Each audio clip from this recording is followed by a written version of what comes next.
Penguin Random House Audio presents The Performance by Claire Thomas. Read for you by Edwina Wren, with Tamala Shelton, Helen Morse, Sylvie de Crespigny, Melissa Madden Gray, Harvey Zielinski, and Lara Robinson.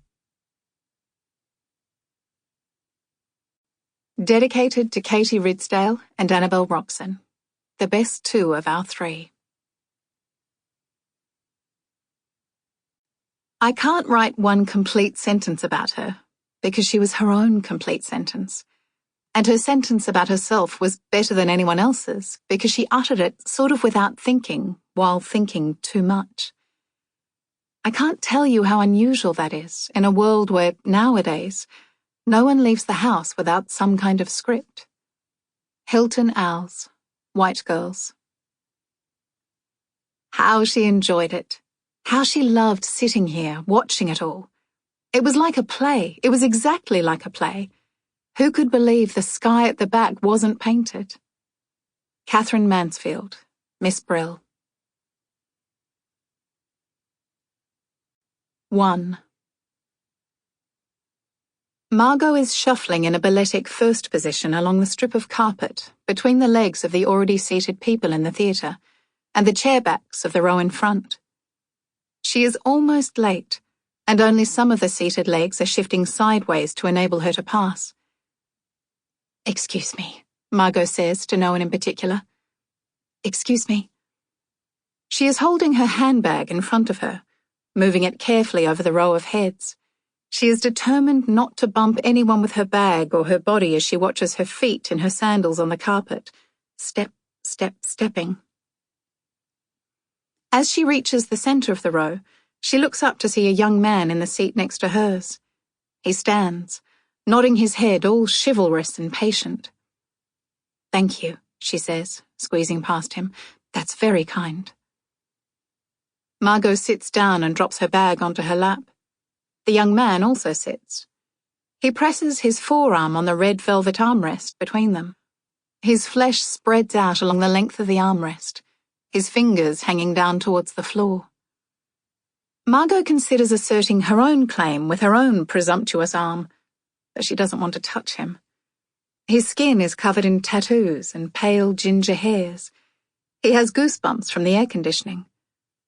A parrot is inked onto his arm, primary colours and a neat, sharp beak. Is he thinking of pirates, perhaps? "You're not usually here on a Friday evening," Margot says. He frowns at her, an arrow between his eyes. "I'm a subscriber," she explains. "You get to know the people around you." She didn't mean to sound territorial. He looks annoyed. But he replies, a whole sentence. "We're doing a bit of Beckett at uni." "Beckett," says Margot. "I didn't know that's what we were seeing until I got here. Just grabbed my ticket and fled. I was worried about being late.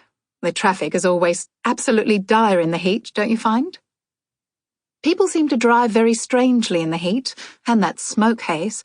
I thought my windows were dirty for much of the drive until I realized it was just the smoke haze."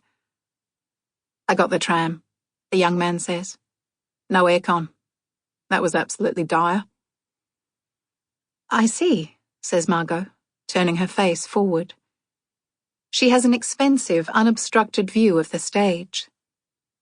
Margot coughs, more loudly than she would like. She clears her throat. She is conscious of her bare arms in her shift dress, her bare legs and sandals, her bare toenails unpainted.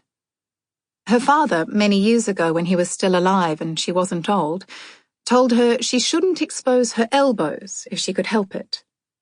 "Wrinkly elbows are aging on a woman," he said, and for decades Margot wore sleeves. More recently, they've been useful with the bruises. But this summer, this unusually oppressive, stinking season, she decided she was tired of sleeves. She was sick of the cling and the pull. When it is hot, she will have bare arms. And it's been very hot today, still 40 degrees at 7 p.m. The false cold of the theatre makes it hard to imagine the heavy wind outside in the real world. the ash air pressing onto the city from the nearby hills, where bushfires are taking hold. Margot loosens her wristwatch from her cooled skin and slides its face back and forth around her arm. Her legs are stretched straight with her ankles crossed beneath the chair in front. The house lights lower. The auditorium feels hopeful in the darkness. Margot coughs again. The young man beside her fidgets. She knows he is annoyed by her coughs, the jolt of them cutting through the tenuous quiet of the waiting theatre. But then a bell rings. It is harsh and institutional. The play has started. The buzz seems to be coming from all around. The audience shudders as people adjust to the shock, rearranging their limbs. The buzz goes on so loud and stops. Begins again, stops. Blazing light. A woman is buried waist-deep in a hill of parched grass. It stretches out around her in a curve of muted green, merging into the flat floor of the stage. The woman's torso is busy above the grass. She is waking from sleep. Her bosom heaves in a teal ball gown bodice. She's wearing a pearl choker, and her hair is nonchalant and piled high. Her face smiles a lot. A strange lot, given her situation. Perhaps her lower half is naked inside the mound. Perhaps she is wearing leggings or an itchy tulle skirt. The woman is speaking a hurried prayer, her palms together, head bowed. World without end, Amen. The light on her is bright. The light shining on the woman's hair makes a pale patch on her crown as Margot looks down. The woman presses her hairstyle with her hands. The woman's fingers are washed white by the harsh light. She leans towards a black bag waiting on the slope of the grass. She pulls it close, opens it wide, rummages through its contents. Her rummaging is mannered. It has intention. Margot looks down at her own lap. Her own handbag is there in the dark, and Margot's fingers are folded over its clasp. Margot's throat tickles. She tries to suppress a cough, and her mouth splutters open. This is no good.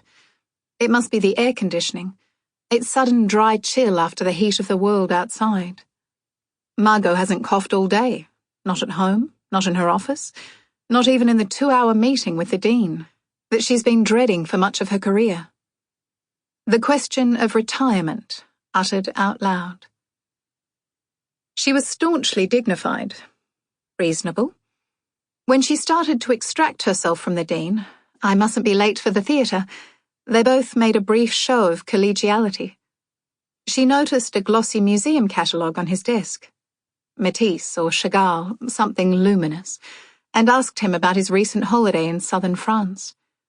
He asked her about her newish granddaughter and made a cloying comment about her nappy-changing skills. Margot was still attempting to laugh at the joke as she walked from his office into the coloured light of the corridor lined with stained glass.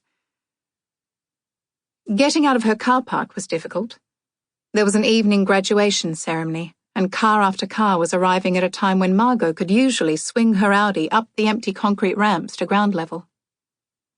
She almost had a head-on collision with an SUV between levels 3 and 2, brakes screeching, its driver laughing with a woman in the passenger seat who was cradling a floral bouquet so large that it was visible through the windscreen. Both the driver and the passenger mouthed apologies to Margot before the driver swerved his vehicle back to the correct side. Margot's heart was racing. She did not swear at the SUV, although that would not have been unprecedented. She sat with her hands on the steering wheel and waited for the ramp to clear. Since she left campus, Margot has not, as her dearly departed mother used to say, had time to bloody scratch herself. She's certainly not had time to consider the ramifications of the dean's suggestion. He told her, smiling and shaking her hand, that it'd be terrific to touch base again early next week. Early next week? Touch base? What does that actually mean? Is there a connotation that their next meeting would be a return to home base? as though the Dean's office is a benign meeting place from which they all, academics and administrators alike, satellite out towards their individuated endeavour. Sample complete. Ready to continue?